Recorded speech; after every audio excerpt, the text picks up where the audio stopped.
Um, hello, Niall. How are you doing? Here we go. I'm doing very well, Andrew. How are you? I'm as good as you can be when you're self isolating yourself in a in your own flat to Oh, a degree. I mean, gosh, I know. Yeah. Well, I'm over in Dublin now. You know, I was in London, but I came over to Dublin to see my family. So I'm very lucky that I'm in Dublin at this moment and that I got here. There were 3 other people on the plane, I just have to tell you. goodness, I think you're in a Yeah. safer. I think you're in a safer environment over there, government-wise. I don't want to step on anyone's toes, but it feels like it's been managed better. What's your perspective? Oh, absolutely. I think the British government are a complete and utter disgrace. I mean, I don't think I can say much more than that, really. I mean, they're so stupid and thick, but, you know, apart from that, they're lovely people. No, terrible, terrible, I love terrible. I love the blistering truth there, Niall. Is great to hear in that regard. But we're not here to fix what we can't fix, which is the British government. No, that's another person's task. no. But Well, maybe we are. well, you know Maybe what? we are. Maybe by the You end of know? our time, Niall, Yeah. sufficient ideas will have passed. But to begin with, Maybe we go somewhere towards it. Maybe we go somewhere towards it. let's make that an aim, at least to fix some part of it by the end. But we are, to some degree, here to have a little chat about, I guess, well, the question of this series, which is, what does it mean to live well as a creative in the world today? But I wouldn't mind very briefly, Niall, if it's all right, to just... Yeah. I kind of start a little bit with, because I think, as we were talking a little bit earlier, that there's something in actors maybe, or creatives at the very beginning that is particularly, I don't know, dream worthy. There's some sort of other way of looking at things for actors at the beginning that makes them go on a potentially perilous journey without too much logical thinking, maybe. And so I wonder, when did you intuitively first know that you wanted to be a professional actor? I actually never had a choice. So I wouldn't ever say that ever happened to me. I was 14, I think, when I went into the Abbey Theatre, so-called drama school, but I mean, it wasn't really a drama school. It was run by a man called Frank Dermody, a little man, who was very strange, a very chronic alcoholic, but very interesting human being as well. And there were about 5 or 6 of us in that school. And then I went from there into the Abbey, and I stayed with the Abbey until I was about 21, and then I left and I went over to Sheffield. Yeah. So I don't remember. I never made a decision. I always wanted to be I didn't want to be a performer. I just knew I had to be. So I never had, choices didn't really come into it. Because there wasn't anything I could do. I mean, there was nothing I could do. I was absolutely appalling in school. I'm not saying that this is a good thing, by the way. You know, no. But I was appalling at school. It was a sort of a release for me that I could go to the Abbey, and you know, I stayed. I had a few lines in every other play, but then they started to give me roles, and it was good. And I stayed until I was 21, and I had a pension there and all of that. Gave all that up, and went over to Sheffield. Well, no, I went to. There was a lady called Phyllis Ryan who ran a company called Gemini Productions, and she asked me to do Playboy of the Western World. So I did that. So, you know, good part. Good part in that. Not a bad one. Yeah, it is a good part. Yeah. I mean, so it sounds like very much that it wasn't so much a conscious choice for you, that it was just, as you said, something you had to do. And there was something you mentioned just before, when we were talking, before we started the interview, around, I wonder how you define being an actor now, because you mentioned before sort of the idea of it as a vocation. Would you think of it in that way, or would there be another? How do you think of the choice of being an actor? Do you see it as vocational, or do you see it as a professional title? Or how do you see it now? So you were just mentioning there about acting being, vocation being a good word to use potentially, because there's a spiritual element. Yeah, I think that it probably is.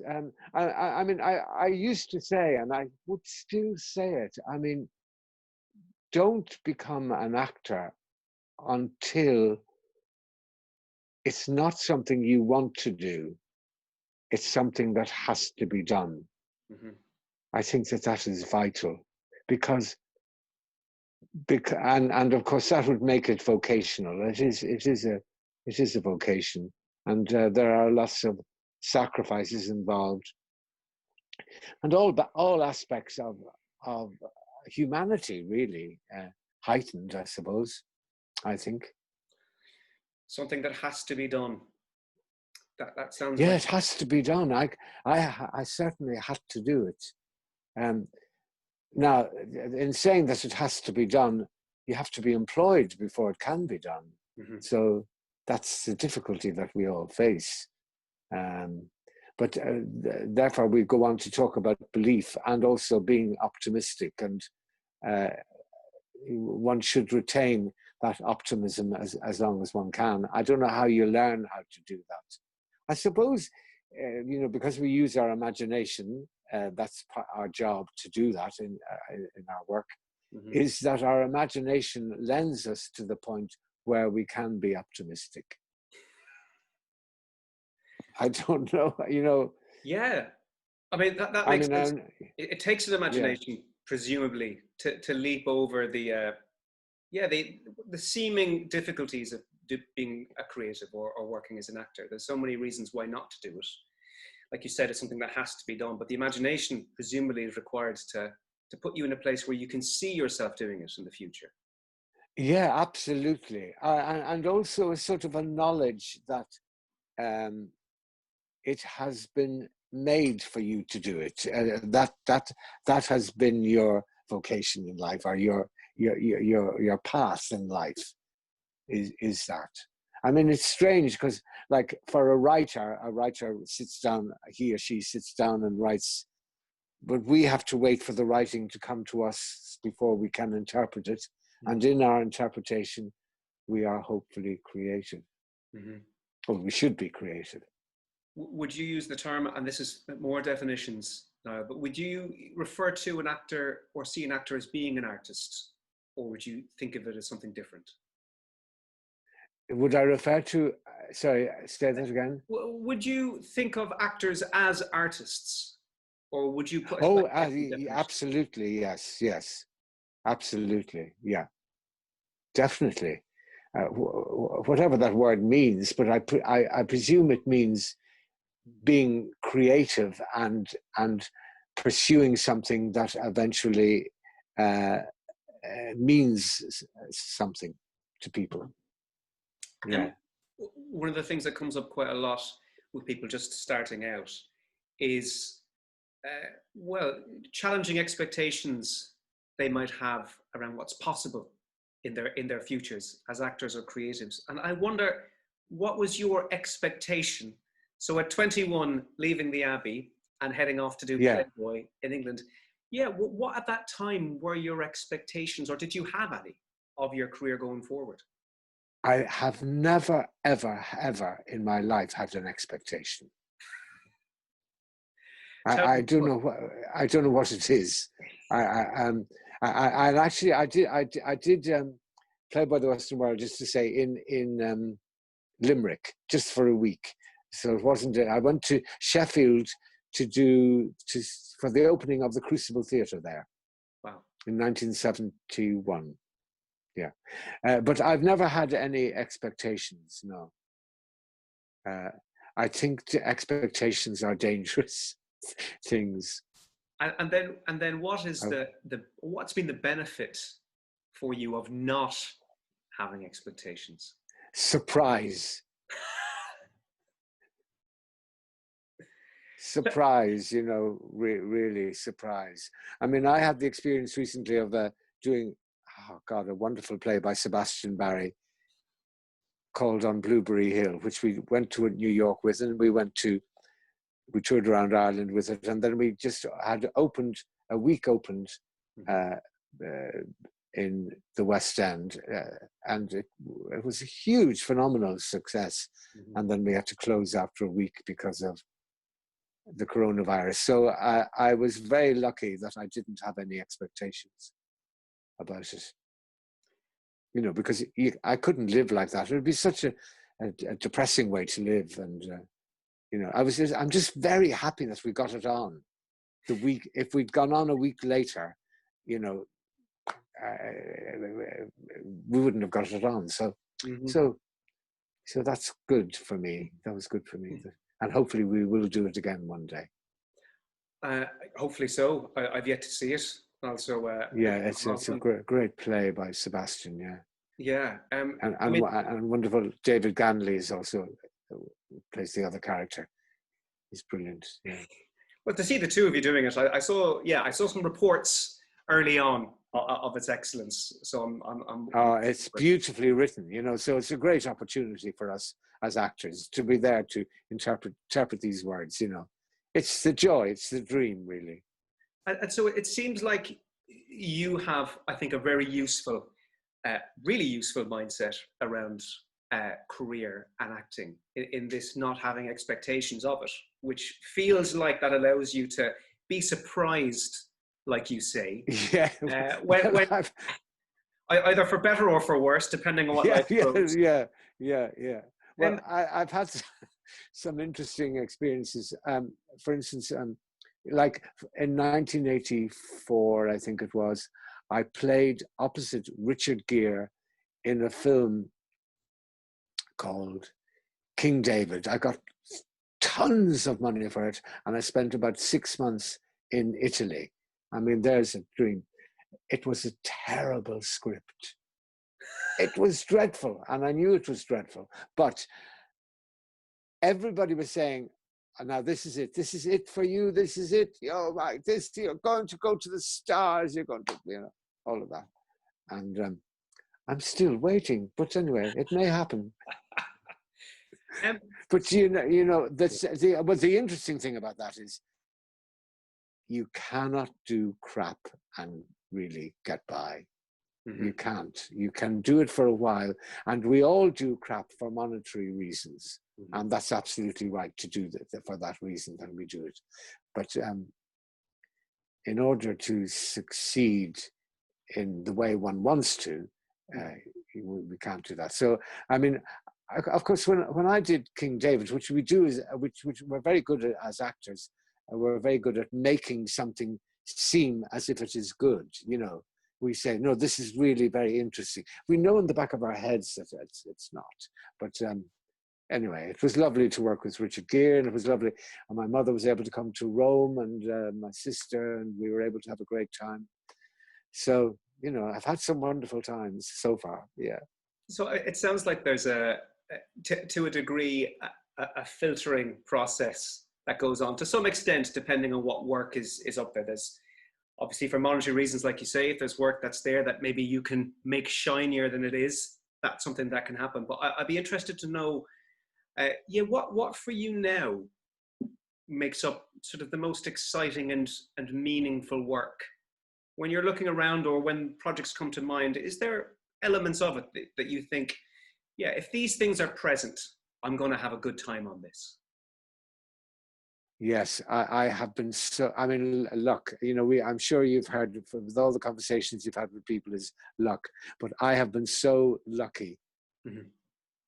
that in the last few years, for instance, I've done mostly new plays, and I've done quite a lot of new plays in my career, and that's fantastic. I mean, that's fantastic luck, and it's a joy to be doing that and to be working with a company of actors on a new play. Great stuff. Tell me more about that now. There'll be people watching who might not be involved directly in acting or theatre, but what is it about a new play and doing that for the first time that is so interesting? I suppose one of the things about it, Andrew, is the fact that it's you feel that it, you know, a lot of the work we do, the parts have been played by other people. In the theatre, you know, it's been played by other people before, but in a new play, this is your own, you know, this is your own. O'Toole used to call it the acting process: author, actor, audience, the 3 A's. And that's what doing new stuff is. You're able to recreate that. And also gives you an opportunity, if you're lucky, to work with the writer, which I love doing. And I think that's so it's an exciting thing. I mean, I'm definitely going to be writing down O'Toole's author, actor, audience as soon as we finish. Author, actor, audience. O'Toole couldn't bear directors. He couldn't see any point in them whatsoever. I'm not saying that, but no, I've worked with some lovely directors. Yeah. But he couldn't bear them. I mean, he didn't see the point of them once you have the script. You know what you know. But that was his point of view, and it was a very manic sort of point of view. But he held to it up until the end. And well done to him. It served him well. It sounded like. I think it did. I wonder around the mindset. It feels like you've created for yourself over time, and perhaps just by being in the industry, a sort of mindset around it about allowing yourself to be surprised and not having expectations. I wonder, because you've worked with a wide variety, I'd say would be an understatement, of some of the best in the business. What sort of mindset or attitudes to it have you seen that have sort of sent off warning bells in your head? To be presumptuous is the worst thing. I think to presume that you're good is devastatingly bad for an actor. But and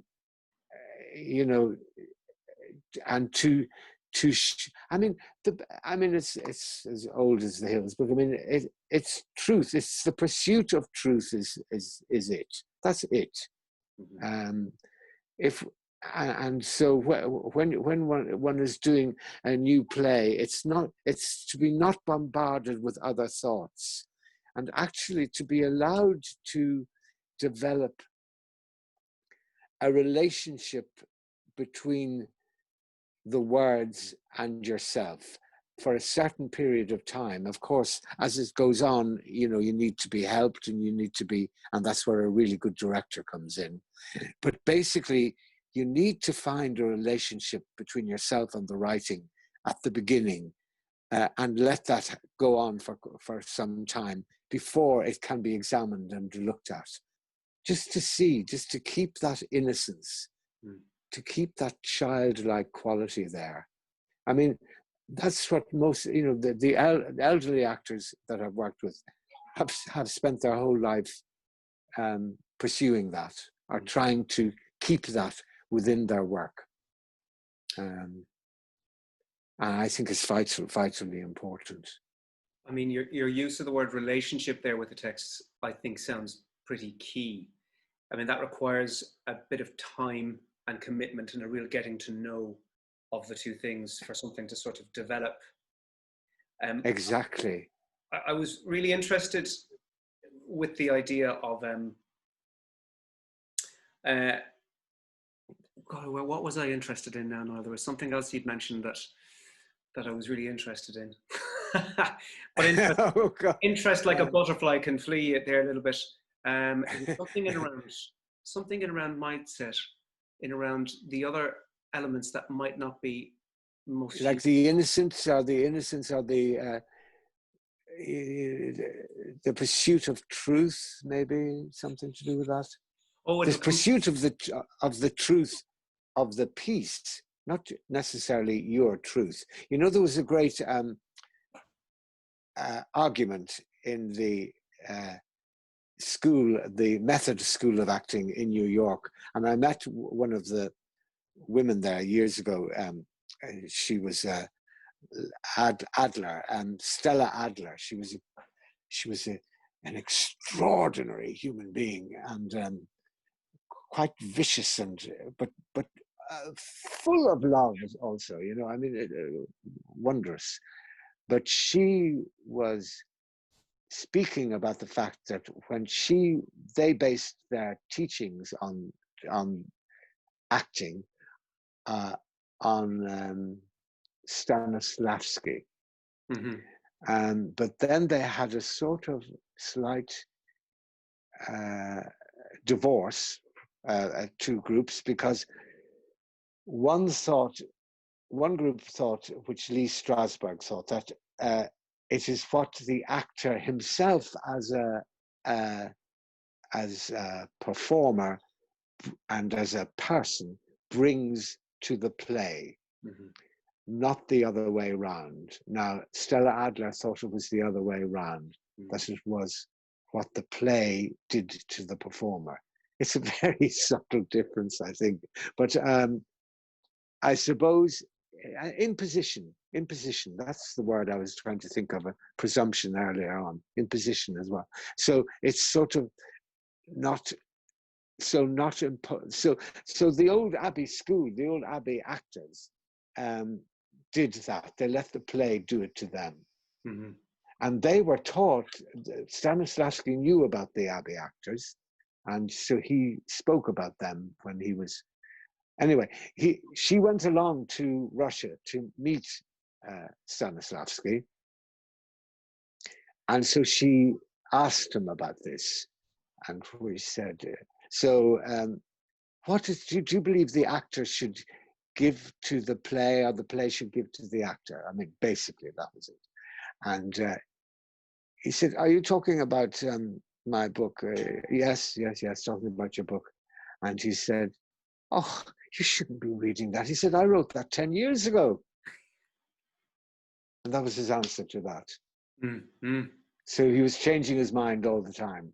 As you should, I think. Yeah. You know what's working and what's not, you know. And they both sound like, well, two extreme views. I'm sure, I don't know, it'd be interesting in your perspective on this, but I think there's a middle ground, perhaps, where both were informing each I would other. think so, yes. You'd imagine. And actually, that word presumption was the word I was struggling for, because you said something I thought was really interesting around don't presume you're good as an actor. And I think what rang a bell in my head is that there's one school of thought now would say that, well, actors should have a slightly enforced sense of confidence about their own ability in order to, you know, do well, which would fly in the face of the idea of not presuming you're good. And so, I'd be interested in if you could tell a little more on the benefits of not presuming that you're good. I mean, there'll be some very apparent ones, but what's your take on that? The presuming of not being good gives room for the hope of being good, if you get rid of the presumption. Because the hope of being good, the relationship between you and the writer is the most vital, and the hope that you will be able to interpret it. And actually, I mean, at the end of the day, that's all about rhythm.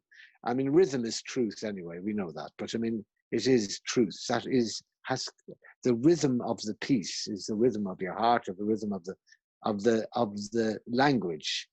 And to get that, you then get it can happen, doesn't always, but you pursue that always.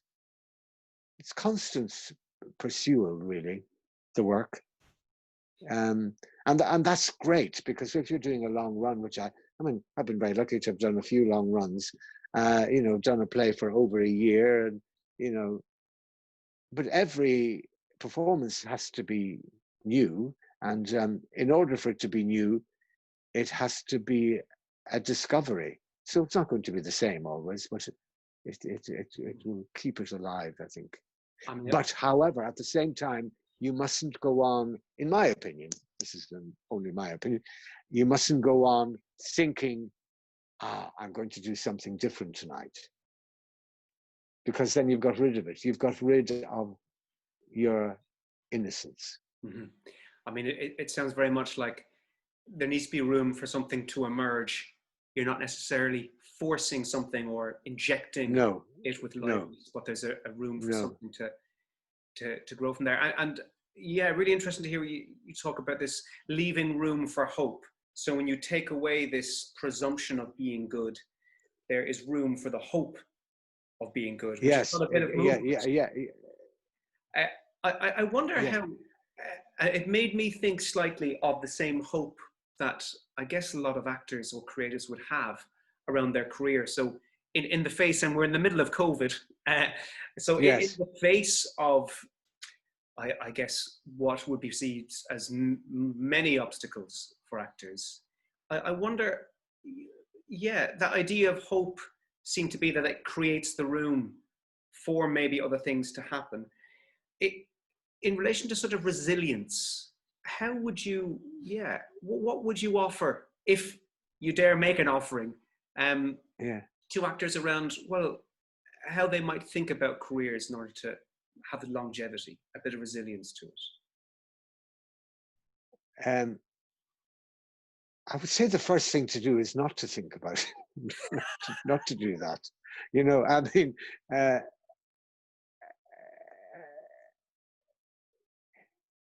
if you, I don't know of any actor who's thought out a career, know, you know, had an idea of where it was going to go. I mean, uh, a lot of things that I have done on television and what have you have been to subsidize the work that I do in the theatre, because a lot of the work that I do in the theatre doesn't pay very good money, and you know, to live, I've done that. But I'm fine about that. It doesn't bother me. I don't mind. I quite like doing crap, actually. It's sort of interesting, you know, and how you get around it and how you can make it. It's very hard work. I mean, you have to try and make it good, and you have to try and make it real and truthful. Because the most difficult thing is to acting. Being truthful is such an untruth. You know, it's such, you can see actors doing it, you know, and you sort of say, oh no, don't believe that. Yeah, and that does happen sometimes in certain soaps and what have you. But anyway, I wouldn't want to put them down in any way.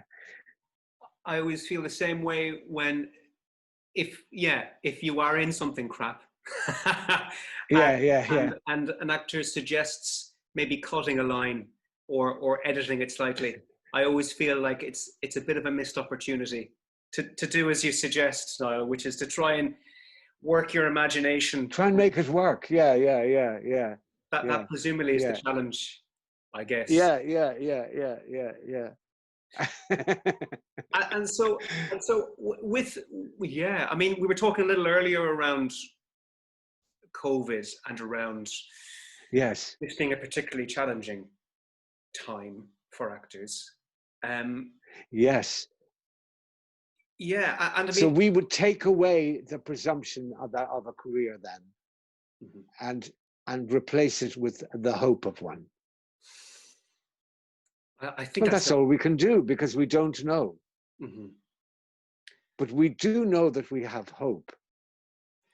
And that's an incredibly promising place to be in. And it's also, I think it is. And it's also well within your control, right? Yes.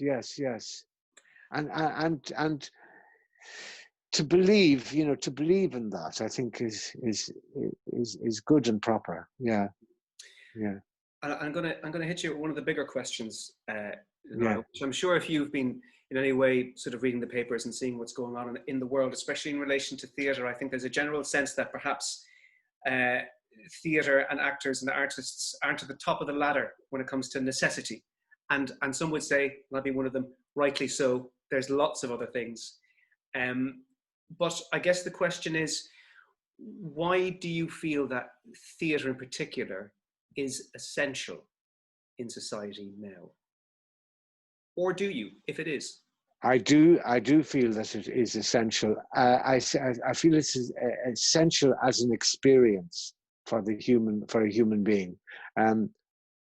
To come out of a room that you've shared with other people and to experience something that maybe you've never experienced before, or to give you an understanding of your own life or of somebody else's life, and in understanding that, to understand your own life a little bit more, is also the word hope comes in again, because that also gives you hope.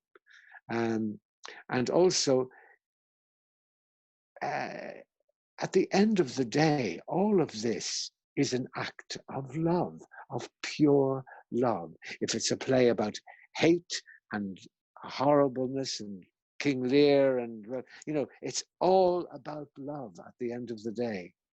And that cannot be found in a lot of other aspects of our living. Therefore, that's one of the reasons I think it is vital. And I think people are missing it. And we have to get back to, and we will eventually, to people being in a room together, not separate. It's been going on since the beginning of time, and it will go on to the end of time. There's been a little bit of an interval, but I mean, that'll finish. Maybe we'll start referring to it as the interval. Yes. I love that, Niall. I mean, you make such a beautiful and strong argument that I've, to be honest with you, not read or seen others make, perhaps, in the creative industries for the arts, as an argument going, well, how essential is it? So to refer to it as an act of love, like you say, at its core, that to me really feels like, well, yeah, it's unquestionably essential. It really is, isn't it? I mean, and also when I think of people like Friel and Tom Murphy and Chekhov and Shakespeare, I mean,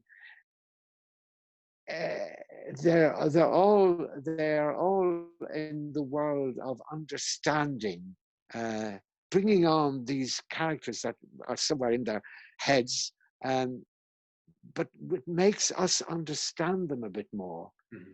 And I've learned that lesson. I remember playing Dada in Whistle in the Dark, and I mean, a horrific human being in so many ways. But I learned so much about him just by doing it. And I learned so much about people who go through alcohol or whatever in their lives and what it can do to them. Because people aren't always what they seem to be when we meet them. And people aren't always what they seem to be when we see them on the stage, in an aspect of their life on the stage. And sometimes we're able to imagine what they're like without that piece of work, before they came on the stage, and what makes them like that. And that's, of course, the great writer does that, Chekhov and Shakespeare. Well, Shakespeare did everything, really. But I think it's so necessary, it's so important that we experience that. I think I saw a production of Arthur Miller's Death of a Salesman recently. And yes. I think all good writing, like you were saying, has that effect, for me at least, that it feels like I have lived someone else's life with them over the course of that 2 or 3 hour period, and that I get to leave the theatre with that life experience and knowledge, and knowing what to do and what not to do. When it's done, when it comes together, and I don't know where else you get that. No, you don't. Well, you don't get it in the cinema. You get fantastic things in the cinema, but you don't get it you get it in the theatre, because it's actually happening there now. Now it's happening now, and that is fantastic. Yeah, and also all performers, singers, dancers. There's something incredibly moving about it all, and funny. Mm-hmm. Wonderful mirth, and and to see people doing things together, I've always found that a very emotionally uplifting experience. I mean, people dancing together, even. It's wonderful. And then for people to experience within a play something that they are creating as they're going along, and it's going through to a group of people around them, or out there, or somewhere. It's a great privilege, actually. That's a privilege. It's a privilege to be, a part of it. I get the same Yeah. with choral voices. Anything with a Oh, large group of beautiful. people. Oh, this breaks my heart. Yeah. I think it has a huge emotional effect on me. I think we've probably covered this last question I'm going to ask you, Niall. Probably quite a lot already, actually. But I'd be interested in your take on it specifically. Yeah. And it's, given everything that we've been talking about, and COVID, and where we are, and the importance of theatre, and acting being a vocation, what does it mean to live well as a creative in the world today for you? Discovery. To wake up and wait for the discovery, what you're going to learn, what you're going to find out, and from other people also, it's wondrous. Yeah. Thank you, Niall. That is, I couldn't nor would I want to add anything to that. Niall Buggy, thank you so much for your time today. It's lovely talking to you. Take care.